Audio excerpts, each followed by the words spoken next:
하면서 작은 신우에게도 막말을 하는 시어머니다 보니 작은 신우도 엄마 근처에서 살고 싶은 마음이 없어졌나 보더라고요. 한 달 뒤 작은 신우도 시어머니에게서 도망갔습니다. 강원도로 이사 갔어요. 저희는 그것도 이사 가기 일주일 전에 알았습니다. 작은 신우도 저에게 전화가 와서는 이야기를 하더라고요. 사실 언니가 있을 때 저랑 엄마랑 싸우면 언니가 중재를 했고 언니 중심으로 모여서 관계를 유지했어요.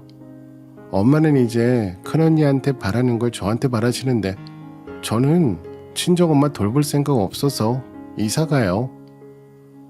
두 딸들이 30분 거리에 살다가 이젠 집에서 4시간 걸리는 지역으로 이사 가고 한 명은 아예 대한민국을 떠났습니다. 그때부터 시어머니는 아들에게 집착하기 시작했어요. 저는 결혼 6년 차에 시집살이를 시작했습니다.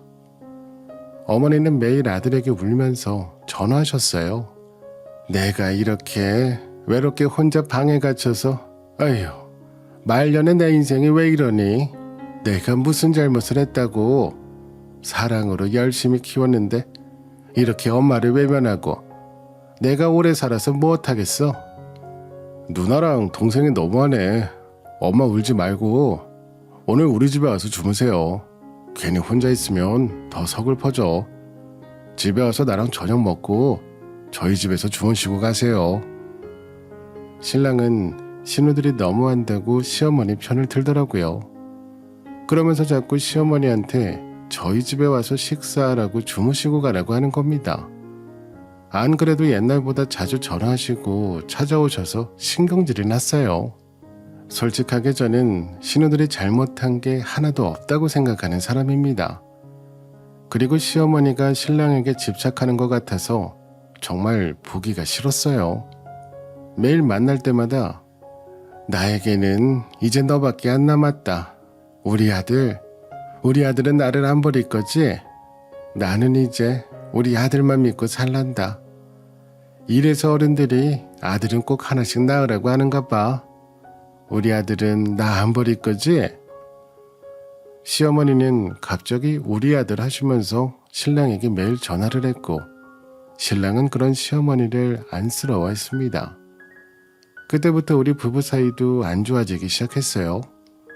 시어머니는 주말마다 울면서 외롭다고 난리치시고 신랑은 그럴 때마다 30분 거리의 시댁으로 갔습니다. 제가 볼 때는 시어머니가 하나도 불쌍하지 않았어요. 인과응보라고 생각했습니다. 하지만 신랑은 시어머니가 울면서 말씀하시니 다 해드리려고 하더라고요. 나 몰래 용돈도 드리고 옷도 사드려서 한 번은 크게 싸웠어요. 이번 달에 마이너스라고 내가 몇 번을 말해. 그런데 몇십만 원짜리 시어머니 옷을 사드리면 어떡해? 어머니는 옷장에 나보다 옷이 더 많으시면서 무슨 옷을 그렇게 사시는 거야? 직장 다니시는 것도 아니잖아. 아니, 엄마가 이런 걸로 기분이 조금이라도 좋아지시면 좋잖아. 우리 엄마 매일 울고 불쌍하잖아. 여태까지 큰 누나가 다 해주던 거 우리가 조금 해준다고 생각해주면 안 돼? 저러다 늙은 우리 엄마 우울증이라도 오면 어떡해? 솔직히 시어머니가 아니라 제가 미쳐버릴 것만 같았어요. 매번 신우들 욕하는 거 들어주는 것도 너무나 힘들었거든요. 신우들이 그렇게 사이가 멀어진 후부터는 주말은 늘 시어머니랑 보냈습니다. 처음에는 나도 아들 가진 부모라서 이해했으나 도가 지나쳤어요. 특히 명절에 우리가 친정에 가는 걸 매우 반대하셨어요. 애 둘이나 김씨성을 가진 아이를 낳았으면 우리 김씨 집안 사람인데 굳이 3시간이 걸리는 친정에 가야 하냐고 난리를 치시더라고요. 신우도 자식들을 둘이나 낳았는데 매일같이 얼굴 보고 큰 신우 용돈으로 살았던 시어머니가 이런 말씀을 하시는 게 더 어이가 없었어요.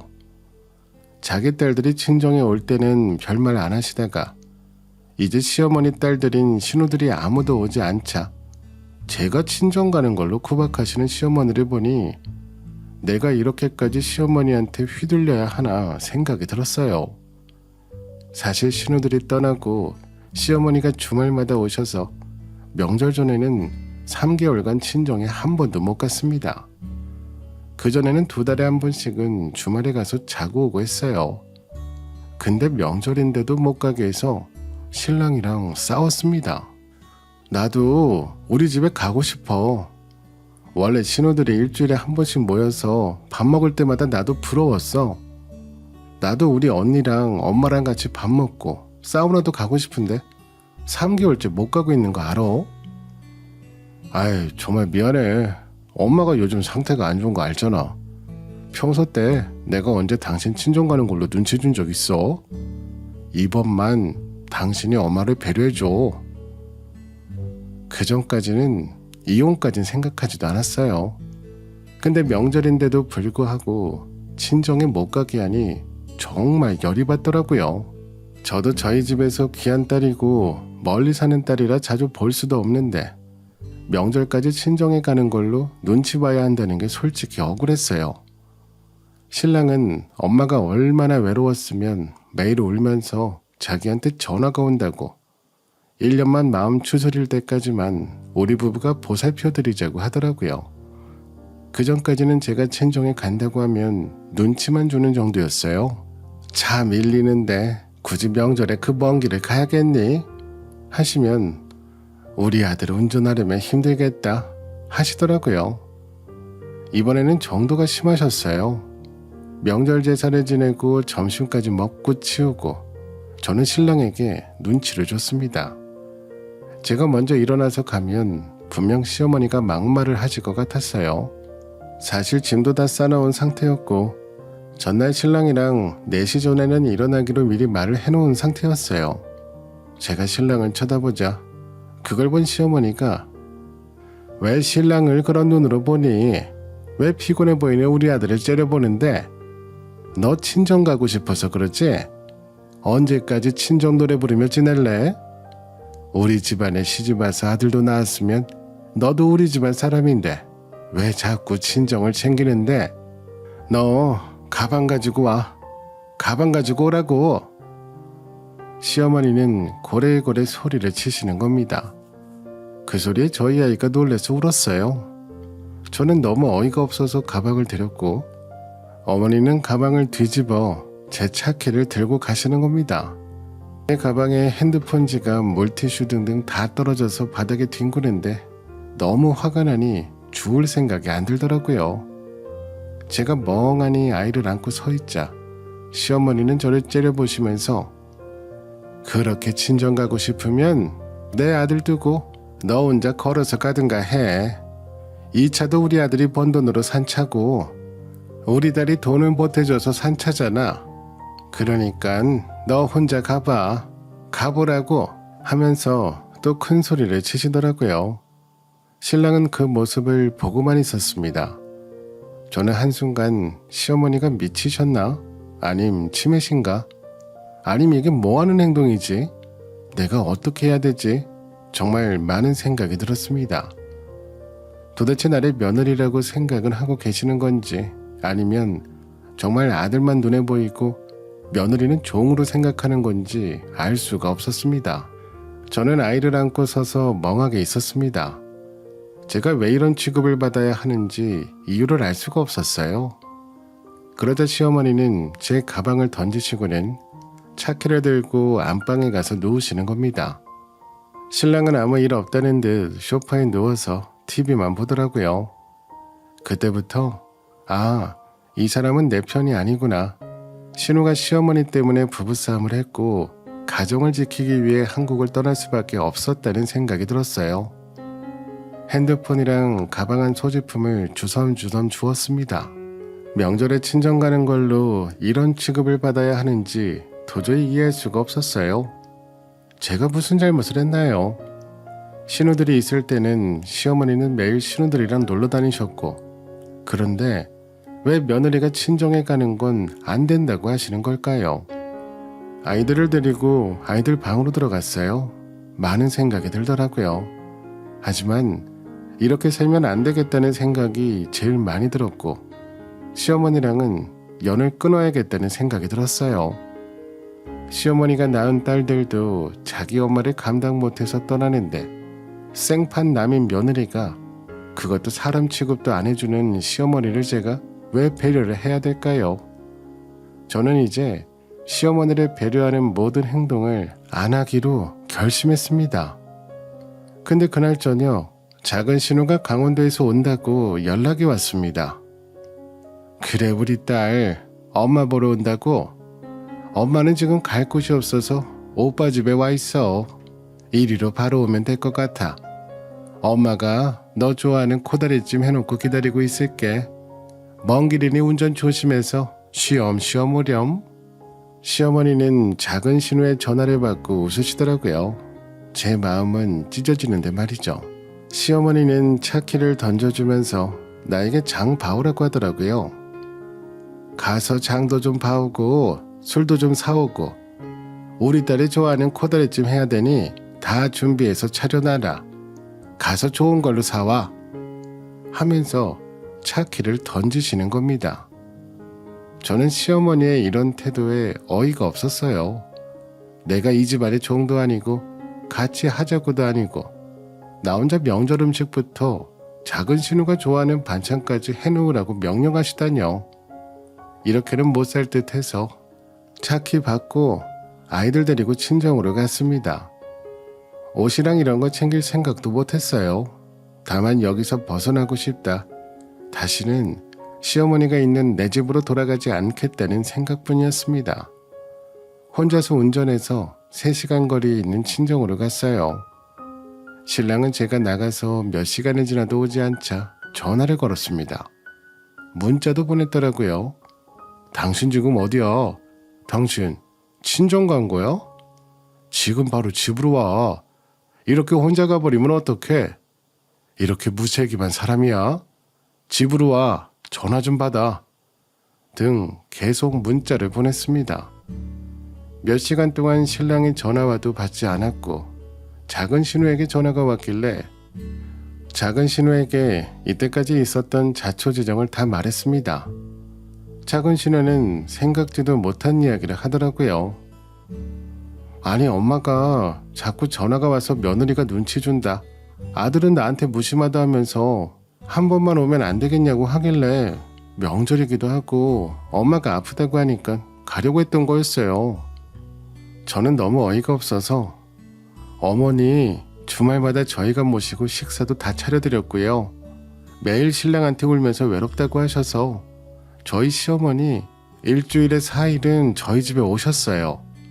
그리고 저 지금 친정에 못 가게 하신다고 차키 압수하시더니 신우 온다고 장 보고 오라고 키 주셔서 이 길로 친정 갑니다.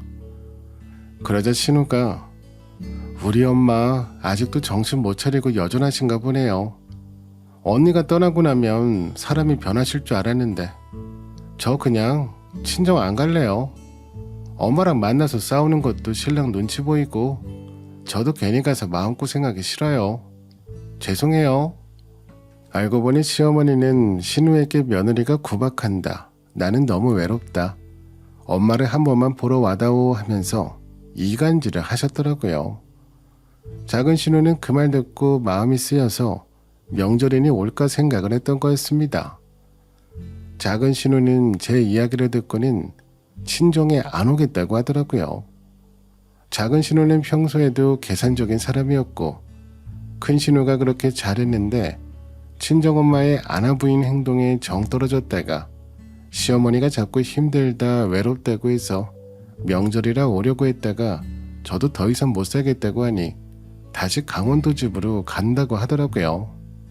자기 혼자 친정엄마를 감당하기 싫었고 친정엄마 때문에 큰 신우가 싸우다가 결국 이민까지 간 걸 누구보다 잘 알았습니다.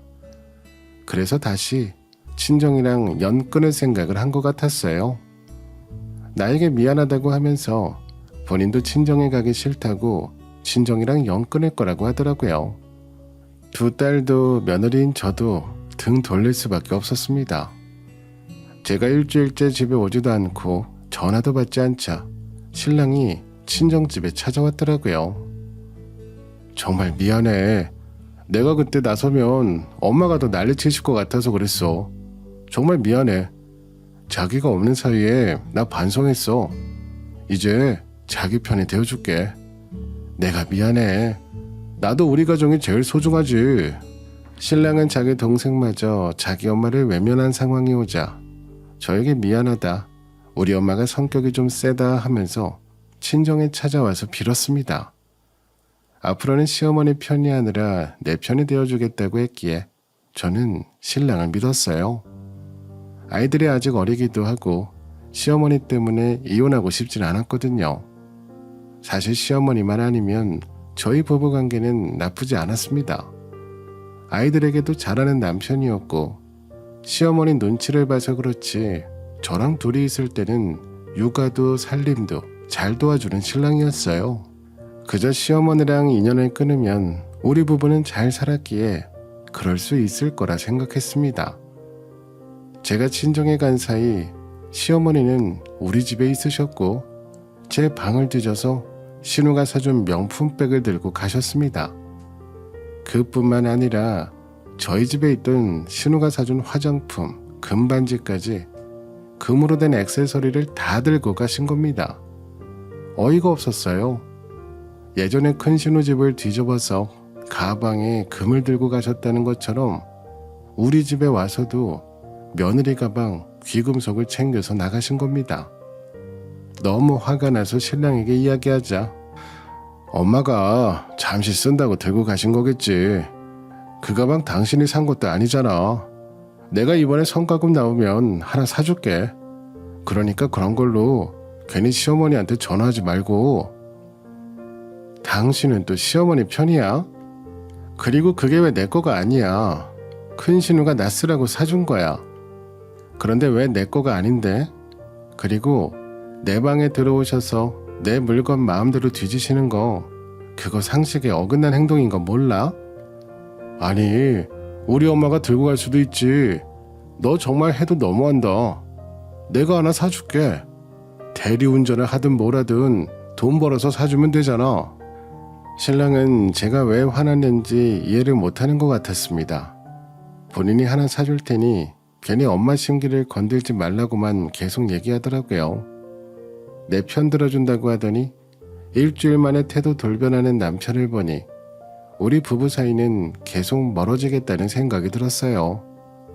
그러다 주말이 되자 시어머니가 갑자기 우리 집에 오셨어요. 신랑에게 다시는 시어머니가 우리 집에 함부로 오지 않도록 해달라고 부탁했는데 신랑의 말을 무시하고 시어머니는 문을 열고 들어오신 겁니다. 시어머니는 저를 보자마자 너 도대체 작은 딸한테 무슨 말 했길래 애가 온다고 했다가 안 온다고 하는 거야. 이제 내 전화는 받지도 않는다. 하면서 막무가내로 제 전화를 빼앗아 작은 신우에게 전화를 한 겁니다. 그러면서 나는 작은 신우를 꼭 봐야 한다면서 울기 시작하더라고요.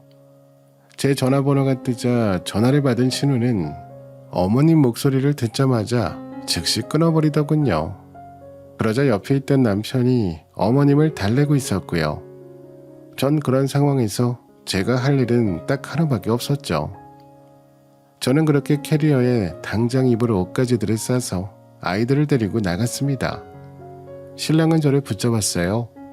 한 번만 봐달라고 저는 신랑을 밀치면서 다지는 보지 말자고 했습니다. 그렇게 시어머니가 좋으면 시어머니랑 둘이서 잘 살라고 말했어요. 당연히 작은 신우는 오지 않았어요. 일이 이렇게 될 거라고 생각한 것 같아요. 처음으로 시어머니에게 대들었습니다. 저에게 막말하시길래 저도 참지 않고 말했어요. 속이 다 시원하더라고요.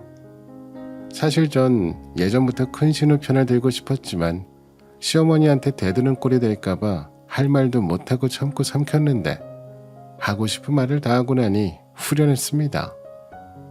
신랑한테도 이렇게는 못 살 것 같아서 이혼하자고 이야기하고 친정으로 왔어요. 신랑은 그 순간까지도 이러지도 못하고 저러지도 못하고 있었습니다. 저에게 꼭 이렇게까지 해야겠어 하면서 저 하나 고생하면 다 편해지니 저 하나 고생하길 바라더라고요.